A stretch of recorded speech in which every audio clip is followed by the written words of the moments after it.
Agora vamos para a nossa aula de Geografia e História. Hoje nós temos duas videoaulas, tá bom? Uma videoaula sobre os avanços tecnológicos do nosso projeto de atualidades e esta aula aqui, onde nós vamos fazer Geografia e História. Então vamos lá? Em Geografia, nós iremos fazer da página 187 até a página 191. Então, abra o seu caderno de geografia na página 187 e vamos lá. Comunicação inclusiva. Então, nós estamos falando no caderno de geografia sobre comunicação e como é importante nos comunicarmos e as formas que a humanidade tem de se comunicar, que nós vimos na aula passada. Só que existem pessoas que têm uma maneira diferente de comunicação e que necessitam de códigos diferentes para conseguir se comunicar. Pessoas que têm necessidades visuais ou auditivas, ou mesmo dificuldades de locomoção. Por isso, outros códigos são utilizados para que essas pessoas também tenham acesso à vida social e dela possam participar plenamente. No caso dos portadores de deficiência visual, as pessoas utilizam um sistema de leitura e escrita chamado Sistema Braille. O Sistema Braille foi criado por um jovem cego que estudava na primeira escola de cegos, o Instituto Real dos Jovens Cegos, em Paris, na França, chamado Louis Braille, em 1825. O método usado naquela época era basicamente sonoro e só permitia a leitura. O jovem Braille, muito estudioso, queria também poder escrever suas ideias. Então, ele criou um alfabeto baseado em espaços em relevo e espaços baixos, assim.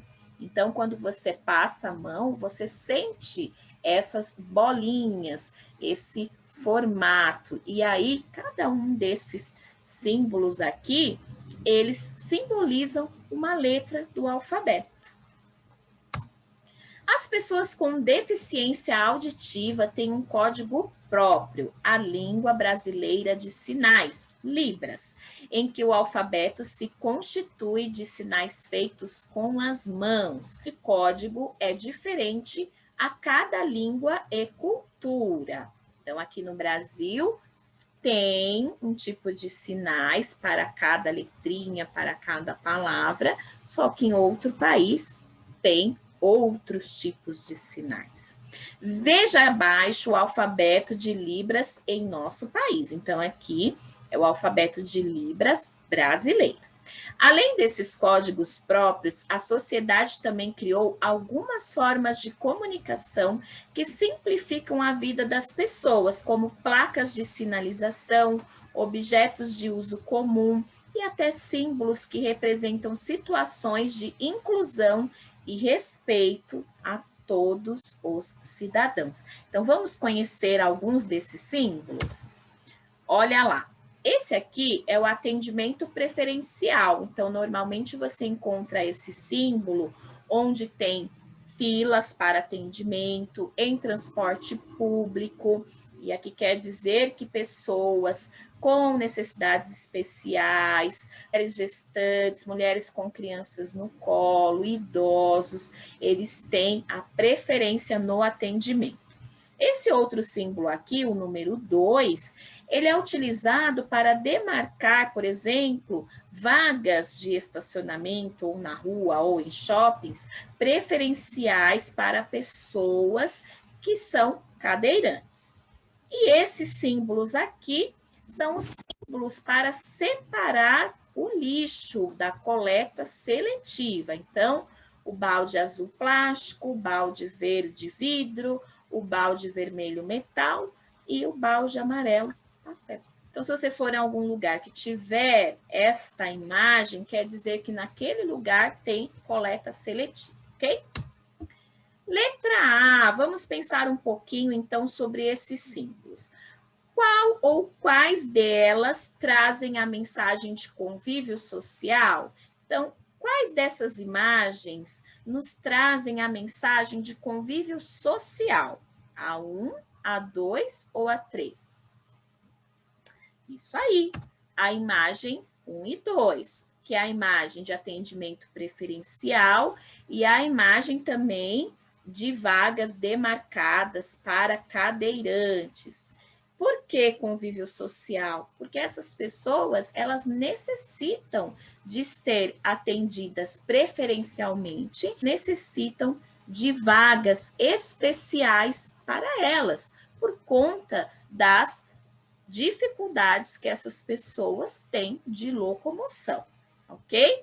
Então, precisa ser respeitado por toda a sociedade. Por isso, convívio social, todos nós, toda a sociedade precisa respeitar essas placas.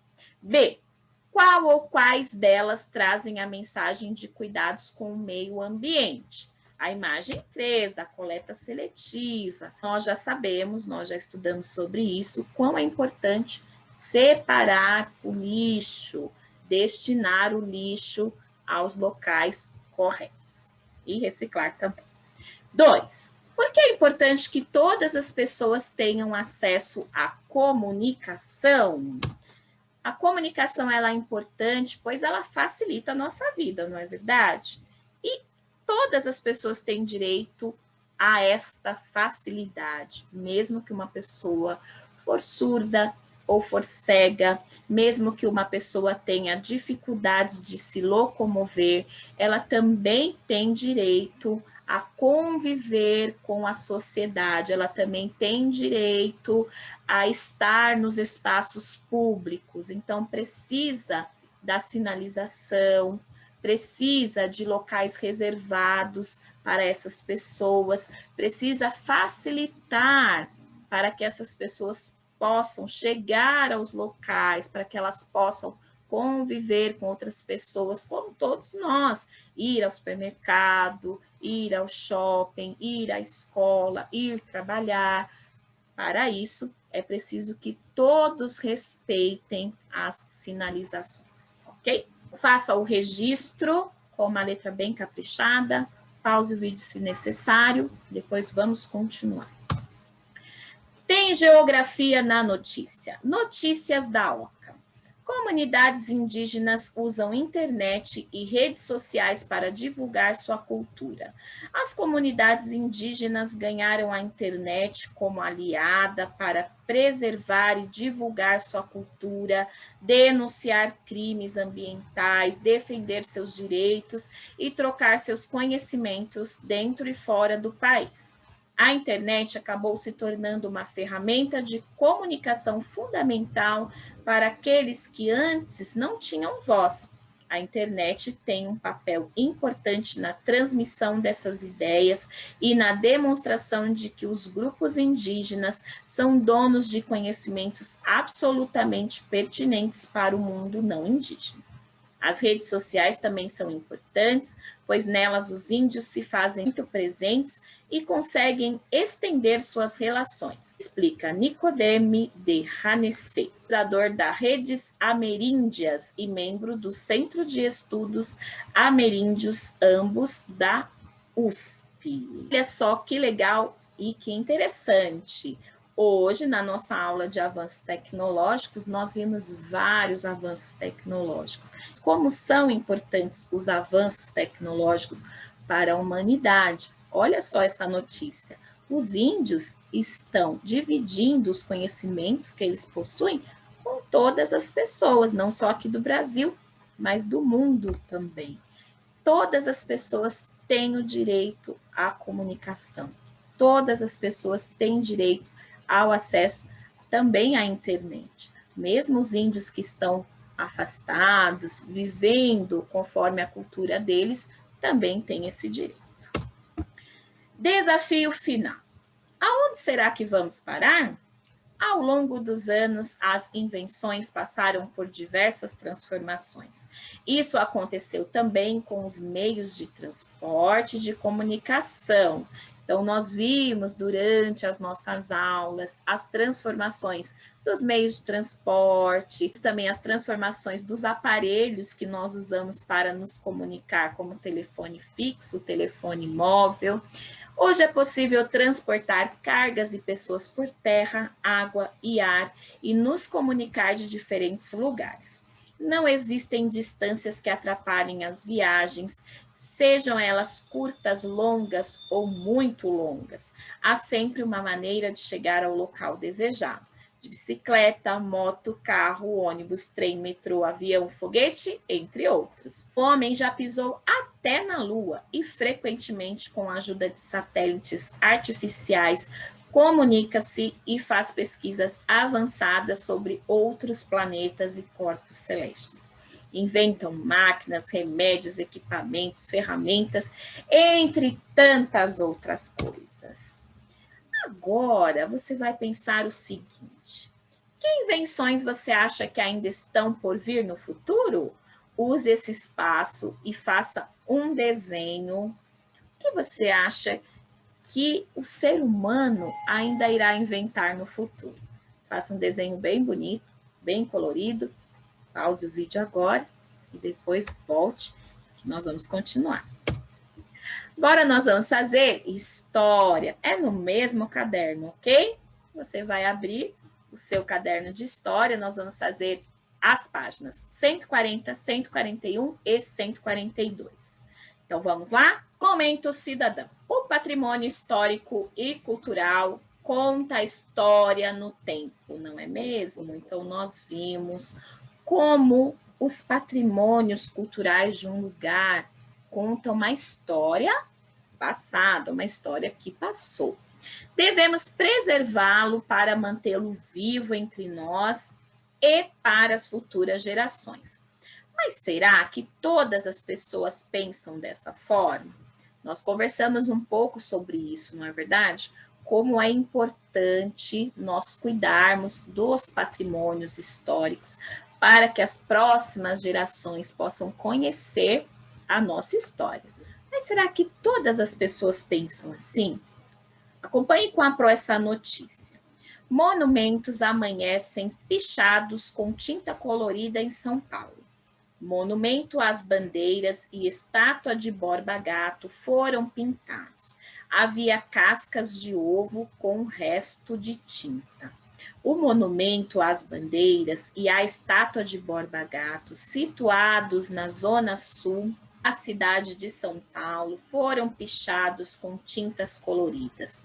Câmeras de trânsito da região podem ter registrado a ação dos pichadores que usaram tinta azul, verde e rosa para pintar o monumento. Uma empresa que valoriza a cultura ficou indignada com a atitude e se manifestou dizendo que os monumentos pertencem ao povo brasileiro e, como símbolo, devem ser respeitados e preservados por todos nós. A limpeza começou a ser realizada pela Prefeitura de São Paulo. Então, olha só o que fizeram com esses monumentos. Nós temos que pensar que um patrimônio histórico, ele pertence a todo o povo brasileiro, não é verdade?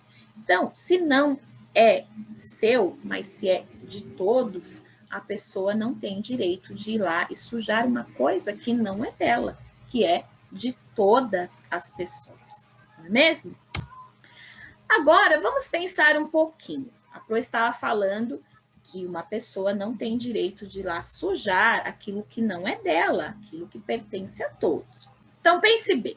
Você e sua família têm uma casa bem bonita, o papai cuidou da casa, da fachada, mandou pintar, ou ele mesmo pintou, a mamãe. Aí vem uma pessoa e picha sua casa, e rabisca sua casa. Qual seria a sua reação se alguém fizesse isso? Você ia gostar?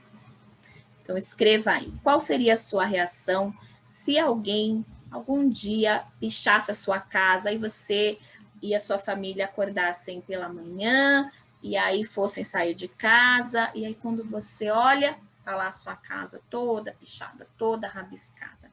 Qual seria a sua reação? Escreva aí nas linhas. 2. Eduardo Cobra é um artista plástico brasileiro, grafiteiro e muralista, autor de murais espalhados por vários países. Começou a aparecer na mídia com o projeto Muro das Memórias, em que reproduzia nas ruas fotos antigas de São Paulo, com a permissão ou contratação dos donos do imóvel e das autoridades. Então, ele fez esse muro aqui, chamado Muro das Memórias, na Avenida 23 de Maio, em São Paulo. Então, o trabalho do Cobra, que é um artista plástico, que é grafiteiro, é diferente de pichações, tá? Porque o Cobra, ele só faz desenhos nos muros, ele só faz a arte dele nos muros com a permissão das pessoas. Então, ele pede primeiro para fazer. Na verdade, até as autoridades, os prefeitos, aqui de São Paulo, e não só do Brasil, mas do mundo, até contratam ele para que ele possa fazer a arte dele nas cidades. E é um trabalho muito bonito, como a Pro disse antes, muito diferente de pichações, onde as pessoas picham o muro sem permissão da pessoa, sem pedir para aquela pessoa. Os grafiteiros, na maioria das vezes, não. Eles pedem permissão e aí eles fazem os desenhos, a arte deles. Observe esse mural e escreva alguns elementos que indicam o passado dessa cidade. Então, olhe bem aqui a figura do cobra, a arte do cobra. Quais são os elementos que indicam que essas pessoas, elas viveram no passado? Eu coloquei aqui ó, o modo de vestir dessas pessoas. Se você encontrou outro elemento, você também pode escrever aqui, ok? Desafio final, sua criação. Registrando a história. Você aprendeu sobre a importância em preservar e manter viva a história, pesquisar, transmitir, guardar informações e fatos obtidos através de experiências ouvidas ou vividas. Também como e onde é possível encontrar a história de um tempo passado. Agora, sobre o assunto estudado, escreva e desenhe o que mais chamou a sua atenção. Explique a sua escolha. Então, vamos relembrar o que nós vimos neste caderno de história. Então, nós vimos arte rupestre, que é a arte de povos bem no passado, que eles faziam desenhos em cavernas. Nós vimos também que a história, ela pode ser registrada através de fotografias, os monumentos e construções, através das pinturas, dos objetos, dos jornais e revistas ou dos relatos orais, das histórias que as pessoas contam. Nós vimos também que existem patrimônios históricos culturais materiais e imateriais. Os materiais são as construções e os imateriais são aqueles que são passados de pai para filho. Por exemplo, a roda de capoeira e o acarajé. Então, escreva aí nas linhas e desenhe sobre qual assunto você gostou mais de conhecer e de aprender nesse caderno de história. Ok? Ir embora, pessoal, quero lembrar vocês dos livros de leitura. Então, quem ainda não providenciou o livrinho O Menino que Aprendeu a Ver, precisa providenciar até o dia 14, e A Verdadeira História dos Três Porquinhos até dia 16 do 11. O Menino que Aprendeu a Ver, 14 do 10, e A Verdadeira História dos Três Porquinhos, 16 do 11. Lembrando que quem paga material de apoio e quem já entregou os livrinhos para a Pro no início do ano, vão receber junto com o material do quarto bimestre, ok? Ah, e mais um lembrete. Quinta e sexta teremos lives especiais, certo? Então, dia 8 do 10, quinta-feira, será a live do pijama e dia 9 do 10, live do adereço. E aí, nós vamos fazer aquela gincana, professores versus alunos. Fiquem atentos aos horários, ok? Então, a turma da manhã, tanto na quinta quanto na sexta, às 8h50, e a turma da tarde, os 2 dias também, às 14h10. Nesses dias, não teremos aulas gravadas, e na sexta-feira, dia 9, não teremos a AMS, certo? Então, por hoje é só. Se ficou alguma dúvida, aí estão os endereços dos meus e-mails. Beijo grande para vocês e até amanhã.